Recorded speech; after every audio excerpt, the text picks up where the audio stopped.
ಜೋರಾಗಿ ಹೇಳ್ಬೇಕಂದ್ರೆ ನನ್ನ ಹೆಸರು ಕೃತಿಕಾ, 4ನೇ ತರಗತಿ, GHPS ಕೆಂಪೇಗೌಡನ ಕೊಪ್ಪಲು. ಪ್ರಯೋಗದ ಹೆಸರು ಗಾಳಿಯ ಬಾಹ್ಯ ಒತ್ತಡ. ಬೇಕಾಗಿರುವ ಸಾಮಗ್ರಿ: ನೀರಿನ ಪ್ಯಾಕೆಟ್, ಪೆನ್ಸಿಲ್. ಮಾಡುವ ವಿಧಾನ: ನೀರಿನ ಪ್ಯಾಕೆಟ್ಗೆ ಪೆನ್ಸಿಲ್ ಅನ್ನು ಚುಚ್ಚಬೇಕು.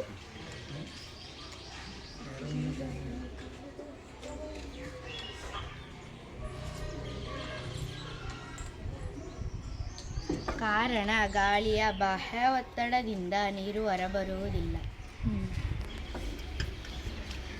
ನನ್ನ ಹೆಸರು ಪೀತಾಂಬರ, ನಾನು 5ನೇ ತರಗತಿ, GHPS KG ಕೊಪ್ಪಳು.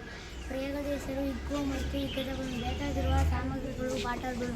ಮಾಡೋ ವಿಧಾನ: ಬಾಟಲಿಗೆ ರಂಧ್ರವನ್ನು ಮಾಡಬೇಕು. ಜೋರಾಗಿ ಬಾಟಲಿನ ಬಾಯಿಗೆ ಬಲೂನನ್ನು ಹಾಕಬೇಕು. ನಂತರ ಬಲೂನನ್ನು ರಂಧ್ರ ಮುಚ್ಚಿ ಊದಬೇಕು. ಬಲೂನು ಹಿಗ್ಗುತ್ತಿಲ್ಲ. ನಂತರ ರಂಧ್ರವನ್ನು ಬಿಟ್ಟು ಊದಬೇಕು. ಆಗ ಬಲೂನು ಹಿಗ್ಗುತ್ತದೆ. ಕಾರಣ: ಒಳಗಿರುವ ಗಾಳಿ ರಂಧ್ರದ ಮೂಲಕ ಹೊರಬರುತ್ತದೆ. ಆದ್ದರಿಂದ ಬಲೂನು ಹಿಗ್ಗುತ್ತದೆ. ಧನ್ಯವಾದಗಳು. ನನ್ನ ಹೆಸರು ಮೌನಿಷ, ನಾನು 3ನೇ ತರಗತಿಯಲ್ಲಿ ಓದುತ್ತಿದ್ದೇನೆ. ಸರ್ಕಾರಿ ಹಿರಿಯ ಪ್ರಾಥಮಿಕ ಶಾಲೆ, ಕೆಂಪೇಗೌಡನ ಕೊಪ್ಪಲು. ಕಾಣಿಸ್ತಿದೆಯಾ? ನಿನಗೆ ಕಾಣಿಸ್ತಿದೆಯಾ ಬೆಳಕು? ಇದರಲ್ಲಿ ಕಾಣುವುದಿಲ್ಲ. ಕಾರಣ ಬೆಳಕು ಸರಳ ರೇಖೆಯಲ್ಲಿ ಚಲಿಸುತ್ತದೆ. ನನ್ನ ಹೆಸರು ಶ್ರಾವ್ಯ, ನಾನು 3ನೇ ತರಗತಿಯಲ್ಲಿ ಓದುತ್ತಿದ್ದೇನೆ. ಸರ್ಕಾರಿ ಹಿರಿಯ ಪ್ರಾಥಮಿಕ ಶಾಲೆ, ಕೆಂಪೇಗೌಡನ ಕೊಪ್ಪಳು. ಬೇಕಾದ ಸಾಮಗ್ರಿಗಳು: ನೀರು, ಲೋಟ, ನೈಲ್ ಪಾಲಿಶ್, ಬೆಂಕಿ ಪೊಟ್ಣ. ಮಾಡುವ ವಿಧಾನ: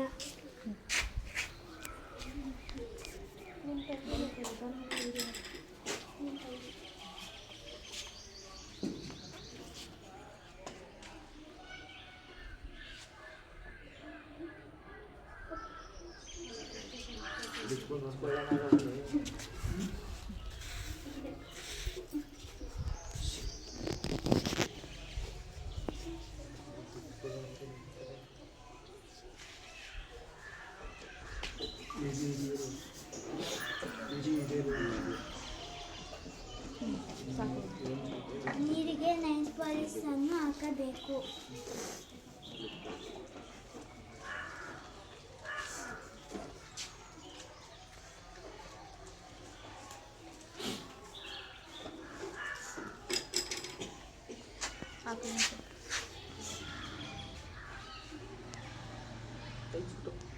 ಬೇರೆ ಕಡೆ ಅದ್ರ ಮೇಲೆ ಬಿಟ್ಬಿಡೋ ಕಡ್ಡಿ.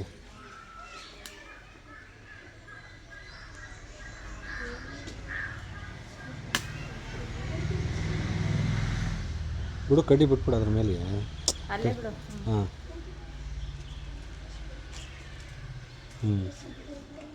ಇದಕ್ಕೆ ಕಾರಣ ನೈಲ್ ಪಾಲಿಶ್ನಲ್ಲಿ ಅಸಿಟೋನ್ನಂತಹ ರಾಸಾಯನಿಕವಿರುವುದರಿಂದ ಇದು ಜ್ವಾಲಾಶೀಲತೆ ಗುಣವನ್ನು ಹೊಂದಿದೆ. ನನ್ನ ಹೆಸರು ತೇಜಸ್ವಿನಿ, ನಾನು 7ನೇ ತರಗತಿಯಲ್ಲಿ ಓದುತ್ತಿದ್ದೇನೆ. GHPS KG ಕೊಪ್ಪಲು. ಪ್ರಯೋಗದ ಹೆಸರು ಗಾಳಿಗೆ ತೂಕವಿದೆ. ಗಾಳಿಗೆ ತೂಕವಿರುವುದರಿಂದ ಬಲೂನು, ಪಾರ ಇರುವ ಕಡೆ ಕಡ್ಡಿ ಬಾಯಿ. ನನ್ನ ಹೆಸರು ತನುಶ್ರೀ, ನಾನು 4ನೇ ತರಗತಿಯಲ್ಲಿ ಓದುತ್ತಿದ್ದೇನೆ. GHPS KG ಕೊಪ್ಪಲು. ಪ್ರಯೋಗದ ಹೆಸರು ಗಾಳಿಯ ಒತ್ತಡ. ಬೇಕಾದ ಸಾಮಗ್ರಿಗಳು: 1 ಬಾಟಲ್, ಸ್ಟ್ರಾ ಪೈಪ್. ಮಾಡುವ ವಿಧಾನ: ಬಾಟಲನ್ನು ರಂಧ್ರವನ್ನು ಮಾಡಬೇಕು. ಸ್ಟ್ರಾ ಪೈಪನ್ನು ಹಾಕಬೇಕು. ನಂತರ ನೀರನ್ನು ತುಂಬಬೇಕು. ಲೂಸ್ ಮಾಡಿದಾಗ ನೀರು ಹೊರ ಬರುತ್ತದೆ.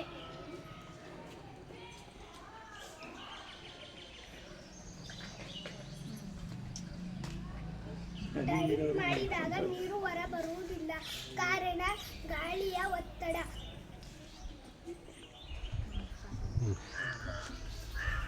ನನ್ನ ಹೆಸರು ಗೌತಮಿ, ನಾನು 5ನೇ ತರಗತಿಯಲ್ಲಿ ಓದುತ್ತಿದ್ದೇನೆ. GHPS ಕೆಂಪೇಗೌಡನ ಕೊಪ್ಪಲು. ಪ್ರಯೋಗದ ಹೆಸರು ವಸ್ತು ಉರಿಯಲು ಆಮ್ಲಜನಕ ಬೇಕು. ಬೇಕಾದ ಸಾಮಗ್ರಿಗಳು: ಗಾಜಿನ ಲೋಟ, ಮೇಣದ ಬತ್ತಿ, ಬಣ್ಣದ ನೀರು. ಮಾಡುವ ವಿಧಾನ ಹೆಲ್ಪ್ ಮಾಡು ಹೆಲ್ಪ್ ಮಾಡು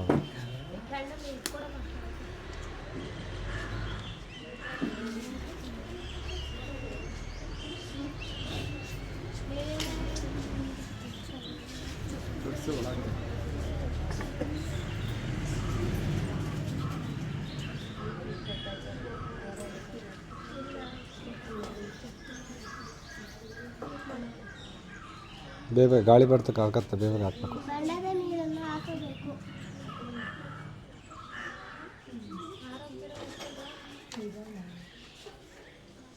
ಗಾಜಿನ ಲೋಟವನ್ನು ಹಾಕಬೇಕು.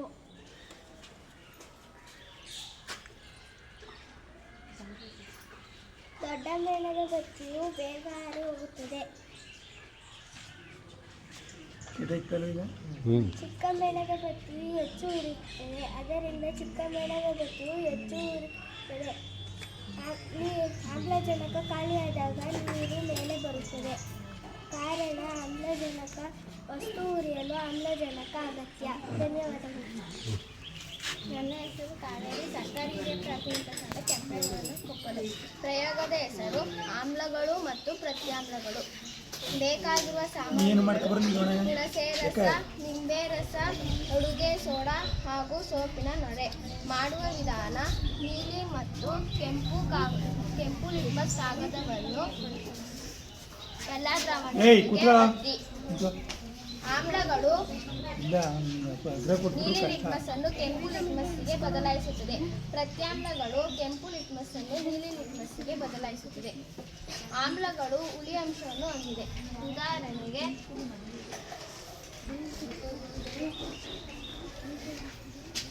ಹುಣಸೆ ರಸ ಆಮ್ಲ ಹಾಗೂ ನಿಂಬೆ ರಸ ಆಮ್ಲ. ಪ್ರತ್ಯಾಮ್ಲಗಳು ಕಹಿ ಅಂಶವನ್ನು ಹೊಂದಿದೆ. ಉದಾಹರಣೆಗೆ ಅಡುಗೆ ಸೋಡಾ ಪ್ರತ್ಯಾಮ್ಲ ಹಾಗೂ ಸೋಪಿನ ನೊರೆ ಪ್ರತ್ಯಾಮ್ಲ. ಧನ್ಯವಾದಗಳು. ನನ್ನ ಹೆಸರು ರಾಜೇಶ್ವರಿ, ಸರ್ಕಾರಿ ಹಿರಿಯ ಪ್ರಾಥಮಿಕ ಶಾಲೆ ಕೆಂಪೇಗೌಡ ಕೊಪ್ಪಲು. ಒಂದು ಲೋಟದಲ್ಲಿ ನೀರನ್ನು ತೆಗೆದುಕೊಂಡಿದ್ದೇನೆ ಮತ್ತು ಕಲ್ಲನ್ನು ಲೋಟದ ಒಳಗೆ ಅದ್ದಿದಾಗ ನೀರು ಹೊರಚಿಮ್ಮುತ್ತದೆ. ಇದಕ್ಕೆ ಕಾರಣ ಘನ ವಸ್ತುಗಳು ಸ್ಥಳವನ್ನು ಆಕರ್ಷಿಸುವುದರಿಂದ ನೀರು ಹೊರಚೆಲ್ಲುತ್ತದೆ. ನನ್ನ ಹೆಸರು ಮೋನಿಕಾ, ನಾನು 6ನೇ ತರಗತಿಯಲ್ಲಿ ಓದುತ್ತಿದ್ದೇನೆ. ನಮ್ಮ ಶಾಲೆ ಹೆಸರು ಹಿರಿಯ ಪ್ರಾಥಮಿಕ ಶಾಲೆ ಕೆಂಪೇಗೌಡ ಕೊಪ್ಪಲು. ಪ್ರಯೋಗದ ಹೆಸರು ಇಗ್ವಾ ಬಲೂನ್. ಬೇಕಾಗಿರುವ ಸಾಮಗ್ರಿಗಳು: ಬಾಟಲ್, ಪೀಪಿ, ಈನೋ, ನೀರು. ಮಾಡುವ ವಿಧಾನ: ಬಾಟಲಿಗೆ ನೀರನ್ನು ಹಾಕಬೇಕು. ಪೀಪಿಗೆ ಈನೋವನ್ನು ಹಾಕಬೇಕು. ಹಾಕಿದ್ದೇನೆ. ಇವಾಗ ಪೀಪಿಯನ್ನು ಬಾಟಲಿಯ ಬಾಯಿಗೆ ಸೇರಿಸಬೇಕು.